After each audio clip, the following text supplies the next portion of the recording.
안녕하세요. 여유의 가치투자TV YBTV의 여유입니다. 오늘은 삼성 SDS입니다. 뭐 하는 회사인지는 대충 다 아시겠지만 그래도 홈페이지 한번 둘러보죠. 클라우드와 물류 서비스가 주사업 아이템이네요. 예전에 삼성 SDS라면 시스템 통합, ERP 같은 기업 프로그램 만들어주는 회사인 줄로만 알았는데요. 말 나온 김에 이 회사의 아이템별 매출 비중 한번 살펴볼까요? 제가 생각했던 아이템은 비즈니스 솔루션 사업부로서 이 회사 매출의 대략 12% 정도뿐이 안 되고요. 그 외 클라우드 앤 ITO 사업부가 대략 30%, 그리고 물류 서비스 사업부가 60%로서 가장 큰 비중을 차지하고 있습니다. 언제 이렇게 사업 구조가 바뀌었죠? 원래 그랬는데 제가 잘 몰랐나 보죠. 내친 김에 최근 3년간 이 사업부들이 매출에서 차지하는 비중이 어떻게 바뀌었는지도 살펴보겠습니다. 눈에 띄는 것은 클라우드 사업부가 최근 3년간 40% 이상의 매출 비중에서 30% 아래로 내려온 것이고요. 그 자리를 물류 서비스 부분이 채우고 있네요. 40% 중반부에서 60% 가까이 성장했습니다. 삼성 SDS, 이제 물류회사라고 불러야 할 판이네요. 이런 내용 기억해 두시고요. 실적 차트 보시는 것으로 본격 재무제표 분석 시작하겠습니다.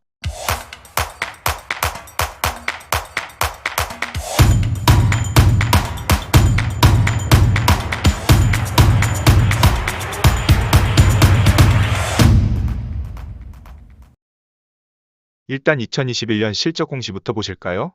매출액 13조 6천억으로 전년 대비 24% 증가했고요. 근데 영업이익은 8천억으로 전년 대비 7% 줄어들었습니다. 당기순이익은 6,300억으로 전년 대비 40% 가까이 늘었네요. 왜 그런지 보니 우선 매출액은 물류사업의 매출이 증가한 것이 원인입니다. 당기순이익은 2020년 당기순이익이 너무 많이 줄어서 기저효과가 발생했네요. 그럼 2020년 당기순이익은 왜 줄었는지 한번 봐야겠죠? 20년 코로나로 인한 사업 부진과 일회성 법인세 비용이라는 일시적 이유 때문입니다. 요컨대 2020년 이익의 감소나 2021년 이익의 증가나 기업의 가치와는 별 상관없는 일회성 이벤트라는 이야기입니다. 그런데 당기순이익은 그렇다 치고 2021년 매출의 증가와 영업이익의 감소, 이 엇갈린 매출과 이익의 증감은 좀 큰 의미를 가지고 있습니다. 차차 이야기하기로 하고요. 최근 이 기업의 주가가 계속 하락하고 있죠? 원래 삼성 SDS는 오너 일가의 지분율이 높아서 삼성 지배구조 개편에 중요한 역할을 할 것이라는 이유로 주가가 터무니없이 높은 수준에 있었는데요. 이제 저분들이 팔고 나가면 그런 기대감은 쭉 빠질 것이고, 그렇다면 이제 주가도 제자리를 찾아가야 되는 것이 아닌가 하는 시장의 판단이 작금의 주가 하락주 이유라고 인식되고 있습니다. 뭐 대량으로 갖다 파니까 떨어지는 것도 또 당연한 일이겠죠. 앞으로 이재용이도 팔 물량이 많다죠? 이제 삼성 SDS는 본연의 실력으로 시장에서 그 가치를 인정받아야 할 시점에 홀로 외로이 섰습니다. 현 시점 삼성 SDS의 가치가 과연 얼마나 될지 계속 알아보지요. 실적 차트 보시겠습니다. 21년 매출의 증대가 돋보입니다만 영업이익은 매출과는 반대로 가고 있습니다. 연간 현금 흐름표 보시겠습니다. 우량주다운 현금 흐름표입니다.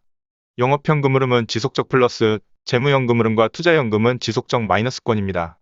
현금 흐름은 영업이익과 달리 안정적이네요. 왜 그런지는 이따 다시 말씀드리겠습니다. 자산 구성 보시겠습니다. 제조업이 아니라 유형자산의 비중은 그리 크지 않습니다. 언론에서도 수차례 언급되다시피 현금성 자산이 많은 기업입니다. 저사조 6천억에 달하는 현금으로 M&A 등 성장을 위해 뭔가를 하라는 시장의 요구가 계속 있을 수 있겠네요. 재무제표 비율 분석, 성장성 보시겠습니다. 영업이익이 2년 연속 하락하고 있습니다. 이 영업이익의 하락이 오너 일가의 블록들과 함께 주가 하락의 원인이라 할 수 있겠습니다. 마진율에서 다시 얘기하기로 하고요. 비율 분석 수익성입니다. 2020년 코로나의 영향으로 ROE가 급락했네요. 작년 다소 복구한 듯이 보이지만 아직 예년 10% 전후의 그 ROE는 아니네요. 자, 이제 이 기업에서 중요한 마진율입니다. 영업이익 마진율이 지속적으로 하락하고 있습니다. 초반부에 말씀드렸죠? 삼성 SDS를 이제 물류회사라 불러야 할 것 같다고요. 마진율이 높은 클라우드 등의 사업보다 점점 비중이 늘어가는 물류사업부의 마진이 좀 박해서 그렇습니다. 바로 이 부분 때문에 삼성 SDS, 새로운 성장 동력 발굴의 필요성이 지속 제기되고 있죠? 비율 분석 안정성 보실까요? 저는 단순히 부채 비율 등으로만 기업의 안정성을 살피는 것이 아니라 매출 대비 운전자산의 비중, 감가상각비의 적절한 반영 등이 잘 이루어지고 있는지 등도 함께 보고 있습니다. 혹시라도 있을지 모를 이익 마사지, 공식 용어로 분식회계에 혐의점이 없나 살피는 거죠. 익히 아시는 바와 같이 부채 비율 40%, 거의 없는 차입금, 유동 비율 3 이상으로 단단한 안정성을 자랑합니다. 일반적 제조기업이 아니라 서비스업에 가깝죠? 재고자산이 거의 없기 때문에 이 손익자산 간 관계는 패스합니다. 감가상각비 부분 보겠습니다. 감가상각비의 절대값이 최근 3년 가장 높은 수준입니다. 유형자산의 변동이 거의 없는데도 이러한 감가상각비의 증가는 왜 그러냐면 이 기업은 무형자산의 비중도 상당히 높기 때문입니다. 무형자산도 상각하죠? 영업현금 흐름이 영업이익보다 조금 나은 것은 이 감가상각비의 절대값이 커진 영향도 아주 없진 않겠습니다. 비율 분석 활동성 부분 짚어봅니다. 자산 회전율 1.4로서 높은 수준입니다. 매출액이 늘기 때문에 자산의 효율성은 개선되고 있습니다. 현금 회전 일수가 짧아지는 것 역시 같은 맥락입니다만 이 기업은 유동성이 풍부하기 때문에 이런 부분의 분석은 큰 의미가 없죠. 기업의 도산위험 측정, 지 스코어 보겠습니다. 5에 가까운 값으로 역시나 초우량주다운 수치가 나왔습니다. 요컨대 안정성에 있어서는 도무지 깔 게 없는 기업입니다. 자, 그럼 이제 PBR 등의 가치지표로 이 기업의 저평가 여부 살펴보겠습니다. 차입금이 워낙 없기 때문에 에바이비타 지표에서는 저평가입니다만 대부분 상장기업 중앙값보다는 높은 지표들입니다. 아직 다소 고평가라는 이야기겠습니다. 물론 삼성 SDS의 비즈니스 모델과 그 독보적 역량에 대한 프리미엄은 전혀 반영 안 된 상장기업 지표와 단순 비교한 수치라는 점 이해하시고요. 자, 이제 배당 부분 보시겠습니다. 배당이 늘어가고 있긴 합니다만 아직 1.8%의 배당 수익률로 여전히 주주들은 배고픈 수치입니다. 오너들이 팔고 나가고 있기 때문에 향후 상속이슈 관련 배당 증가 여지는 없겠습니다만 그래도 주가가 계속 하락한다면 그 막강한 현금 보유의 배당 증가 요구가 커질 수도 있겠습니다. 오너들이 팔고 나갔다고 해서 배당 등의 주주환원 정책이 후퇴할 거라는 생각은 옛날 생각입니다. 광주 신세계에서도 보셨듯이 정용진이 팔고 나갔어도 아주 훌륭한 주주환원책 얼마든지 생길 수 있습니다. 자, 이제 지배구조에 관한 일체의 프리미엄이 사라진 우리의 삼성 SDS 냉정한 가치평가를 할 차례입니다. 최근 5년 가중평균 ROE가 9% 정도로 요구 수익률과 비슷하기 때문에 이 기업의 적정가는 자기 자본 정도뿐이 안 됩니다. 대략 96,000원이 나왔습니다. 최근의 주가 하락을 다른 외적인 이유 다 제끼고 순수한 기업의 능력으로만 바라봐도 이 차트 하나만으로 설명이 가능합니다. 20년, 21년 ROE가 한 단계 다운그레이드 된 모습 적나라하게 보여주고 있죠? 그렇다면 장부상 이익과는 다른 각도에서 현금 흐름표의 잉여연금 기준으로 하는 DCF 가치평가는 어떨까요? 이 기업의 잉여연금 흐름표를 잠시 살펴보면 한눈에 봐도 빨간색이 마이너스 되는 부분이 안 보이는 것이 뭔가 꾸준한 대단함을 내포하고 있는 듯 합니다. 자세히 보니 상장기업 21위로 상위 1% 안에 랭크되어 있습니다. 뭐가 그렇다는 거죠? 최근 6년 잉여연금 변동성이 그렇다는 겁니다. 저는 이 현금 흐름 가치평가 시 저 잉여연금 변동성을 매우 중요하게 살피는데요. 저 잉여연금 변동성은 두 가지 중요한 요소를 내포하고 있습니다. 첫째는 당연히 기업의 꾸준한 현금 생산 능력이고요. 둘째는 유형자산의 대규모 투자가 상시적으로 발생하는 기업인지를 알 수 있기 때문입니다. 워렌 버핏이 그랬죠?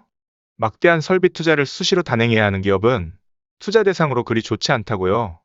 잉여연금 흐름은 영업현금 흐름에서 설비 투자 금액을 뺀 금액이기 때문에 저 잉여연금 흐름이 안정적 생산력을 보여준다는 것은 그 자체로 투자 대상으로의 가치가 매우 높다는 뜻입니다. 이런 기업은 요구 수익률을 좀 더 낮춰서 어느 정도의 주가 프리미엄을 줘도 괜찮을 정도입니다. 이 차트의 파란색 예측이 전혀 무리가 없어 보이죠? 저런 향후의 잉여연금 예상으로 산출한 이 기업의 적정가는 15만원 정도로 지금 주가보다는 높은 위치에 있습니다. 저 현금 생산 안정성을 봐서 좀 더 할증을 주고 싶기는 한데 영업마진율이 떨어지는 물류 서비스의 지속적 비중 확대가 차마 그러지는 못하게 하네요. 현재 풍부한 현금 보유력으로 높은 성장성을 확실히 담보할 만한 M&A를 실행하거나 그럴 자신이 없다면 배당을 좀 더 높여줘야 어느 정도 프리미엄을 부여할 수 있을 것 같습니다. 자, 삼성 SDS 전체 아웃라인 보면서 정리해 보겠습니다. 현재가 132,000원에 보통 주시총 약 10조의 대기업입니다. 산업명의 프로그래밍 뭐 어쩌고 나와 있는데 이제 물류 서비스 업체로 바꿔야 할 것 같고요. PBR 1.4, 퍼 16.7에 ROE 9% 대비 다소 고평가입니다. 그러나 그 강력한 잉여현금 흐름 생산력으로 DCF 가치평가에서는 현 주가보다 높은 적정가를 받아냈습니다. 이런저런 상황 감안하면 현재 주가가 이 기업의 적정가가 아닌가 조심스레 판단해 봅니다. 기업 점수 15.5점으로 안정성, 현금 흐름, 매출 증가 등에서 고르게 좋은 점수를 받았습니다. 현시가 배당률 1.8%가 조금 아쉽죠? 자, 마지막으로 로그로 보는 장기 월봉 차트입니다. 주가 바닥으로 보이는 월봉입니다. 최근 수년간의 PBR 밴드의 하단은 이미 뚫고 내려온 지 오래되었네요. 바닥처럼 보이지만 지하실이 더 있을지 알 수 없습니다. 서비스 산업은 PBR 밴드보단 PER 밴드를 봐야 합니다. PER 밴드에서도 비슷한 상황이네요. 요컨대 이 기업은 그동안 지배구조 프리미엄, 아니 프리미엄이라기보단 거품이죠. 그 거품이 쫙 빠지고 있는 상황인 것 같고요. 앞서 살펴본 이 기업 펀더멘탈과 가치평가 등 여러 관점에서 더 빠지기는 어렵지 않겠나 조심스레 생각해 봅니다. 저로서는 투자 권유도 추천도 하기 힘든 그런 기업입니다. 이상 삼성 SDS였습니다. 아시죠? 구독, 좋아요, 그리고 여유를 가지고 시간을 내 편으로